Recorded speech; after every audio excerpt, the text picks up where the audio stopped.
தொடர்ந்து நின்ற தாயாக இருக்கக்கூடியவர் சிவபெருமான் ஒருவரே. முற்பிறவி யாரு நமக்கு தாய் அப்படின்னா சிவபெருமான் தான் தாய். இனி எத்தனை பிறவிகள் எடுத்தாலும் தொடர்ந்து நமக்கு கூட வருவது சிவபெருமான் தான். ஏன் அப்படின்னா அவர் உயிருக்கு உயிரா இல்லைன்னா எந்த ஒரு உயிரும் இயங்காது.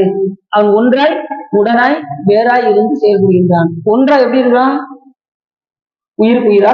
உடனா எப்படி இருக்காரு? கண்ணுக்கு ஒளியா இருக்காரு. வேற எப்படி இருக்காரு அப்படின்னா சூரிய ஒளியாக இருக்குது. சூரிய ஒளி இல்லைனாலும் பிற பொருளை பார்க்க முடியாது.